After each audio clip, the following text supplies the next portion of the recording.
Mes chers amis, mes chers compatriotes, nous sommes très contents de vous retrouver pour parler de ce qui se passe sur le terrain en Ituri. Aujourd'hui, les gouverneurs militaires, M. Luboya, bonjour.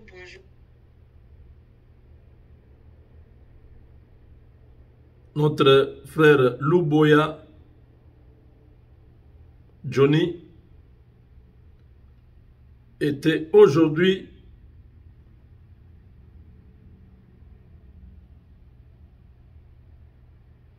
en séance de travail. Beaucoup de choses, mes chers amis. Écoutez. Histoire, programmation spéciale à suivre sur votre chaîne RTR, Radio Télé La Racine.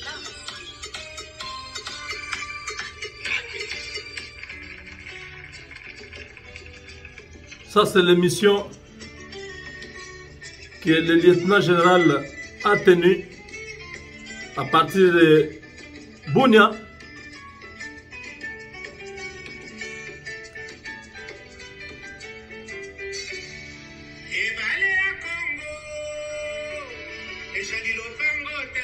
Oh, Ekumani. Ekumani. Aïe, aïe.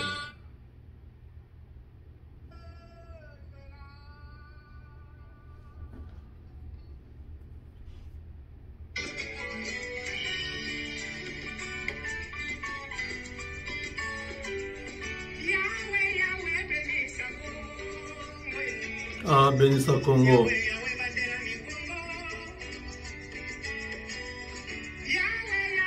Papa Wemba.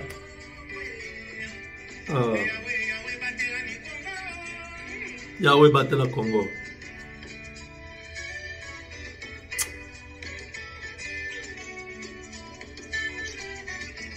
Aïe, aïe, aïe.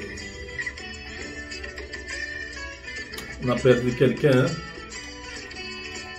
On a perdu vraiment. Voilà, auditrices, auditeurs de la radio Racine, c'est votre émission Questions brûlantes, un espace d'échange et de débat sociopolitique. Nous avons le réel plaisir de savoir que vous êtes très très nombreux à suivre cette émission. Merci de nous rester fidèles et surtout d'avoir choisi la radio Racine pour vous informer. Notre équipe est déjà en place pour vous tenir compagnie jusqu'à Kadina Koulé, c'est moi au micro pour la présentation. Je bénéficie du concours technique de notre technicien Ilanga Meta, notre émetteur en ondes. Nous vous souhaitons d'avance une excellente condition d'écoute et de passer d'agréables moments avec votre émission. Aimables auditeurs et auditrices, bienvenue dans votre émission. Hier, on n'était pas sur place pour la remise et reprise, mais on a suivi sur les réseaux sociaux et c'est par après qu'on était à l'Assemblée, disons, au gouvernorat, dans un compte un peu privé. Donc c'est ça un peu. Donc c'est la joie dans votre camp. Évidemment, c'est la joie, c'est ça un peu là. Voilà. Samia Zabo. Merci. Nous sommes plus que heureux de la remise et reprise qui a eu lieu hier, parce que jusqu'à vous êtes sans ignorer. Nous avons mangé les micros, nous avons consommé les micros avec vous, nous avons parlé à la radio au prix de nos vies pour déclarer haut et fort tout ce qui se faisait mal en Ituri. Donc ça fait pratiquement 4 ans que nous sommes avec vous au four au moulet. Le peuple a souffert. Nous avons réclamé au lieu d'état d'urgence, nous avons réclamé haut et fort l'état de siège.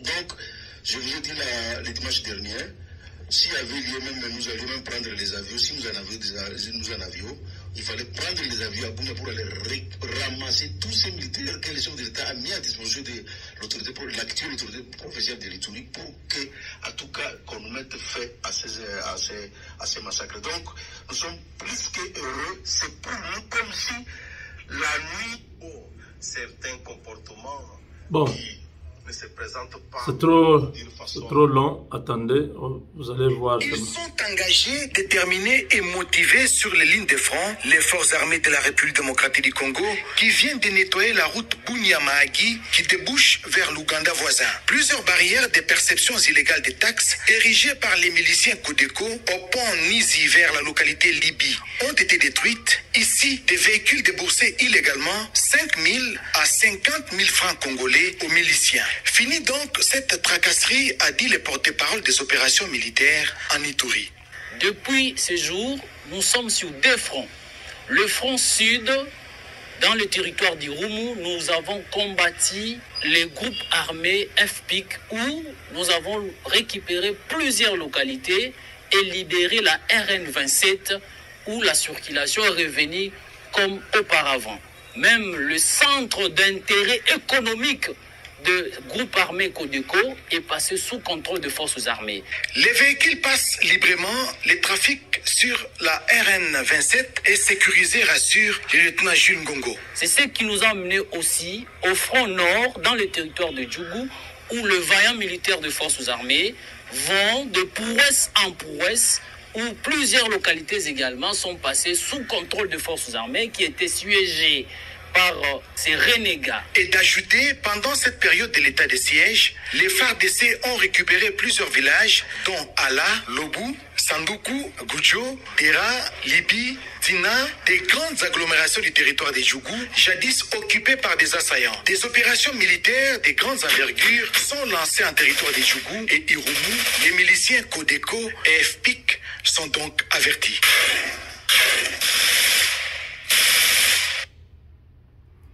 Donc, les opérations continuent. Vous avez vu. Là, nous les faisons comme ça pour que vous puissiez avoir chaque jour.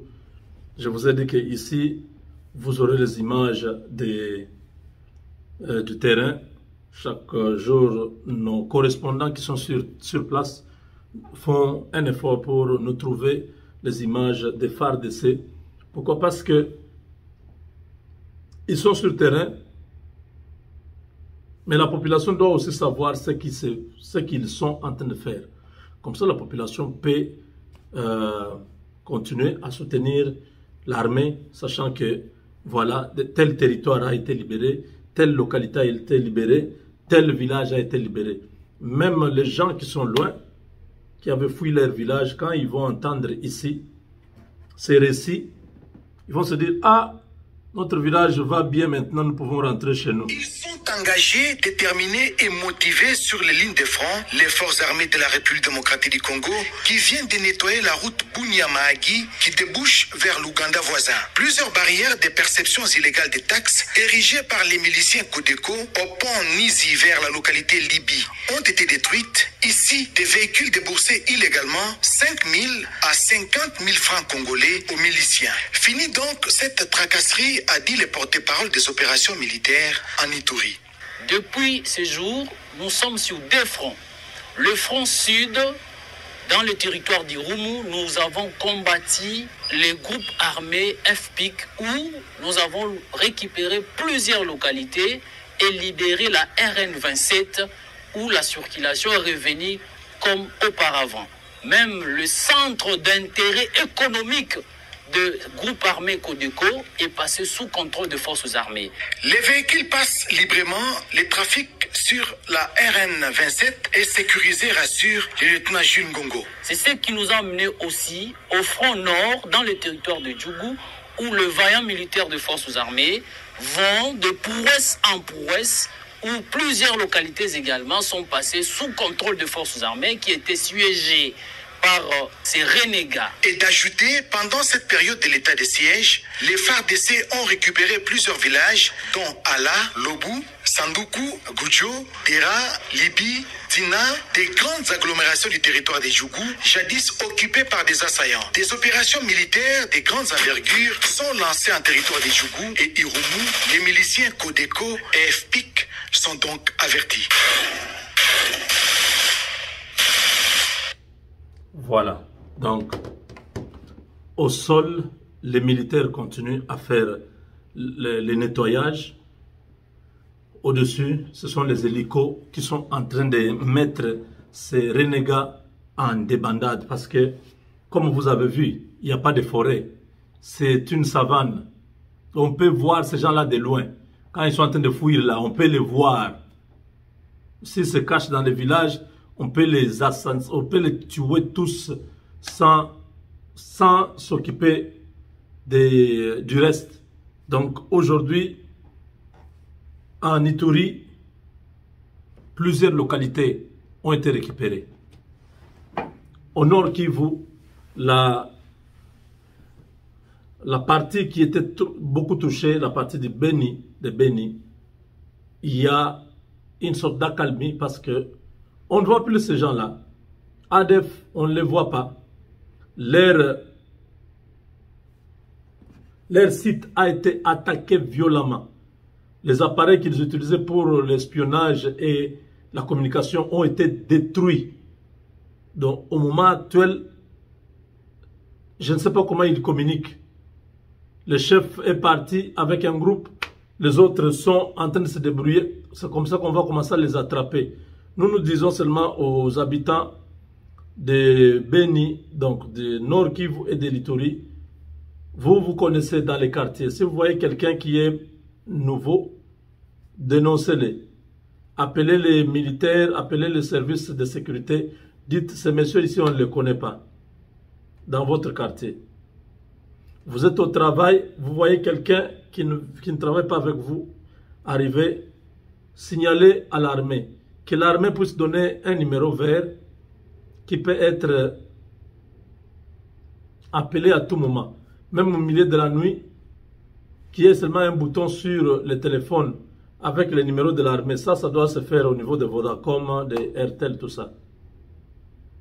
On doit coder un chiffre. Si vous appuyez par exemple 115, ça veut vous appeler l'armée. Vous êtes en danger. Ça va sonner directement à la station la plus proche ou bien au groupe de patrouilles. Vous allez signaler. Quand ils vont répondre, vous allez leur dire, voilà, vous êtes à telle place, vous êtes en danger, vous sentez qu'il y a des gens qui sont dehors. Et déjà, cet appel peut être tracé, ils peuvent savoir où vous êtes. Donc, il faut qu'on puisse aider notre armée à avoir vraiment un travail de qualité pour sauver d'autres vies. C'est l'occasion que nous avons de pouvoir pacifier la RDC et rester en paix chez nous. Le chef de l'État est arrivé à Lubumbashi. Donc vous pouvez retrouver toutes ces images-là sur le site, sur la chaîne. Je vais placer toutes ces images de l'arrivée du président Félix, de son discours à Lubumbashi, où il félicite le peuple du Katanga d'avoir résisté à la sécession.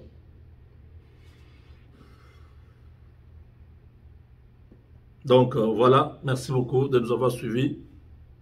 Il y a à Kisangani un bateau qui a brûlé.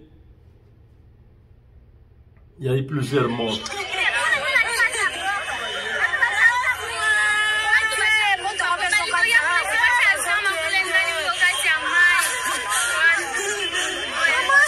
Le bateau avait le carburant.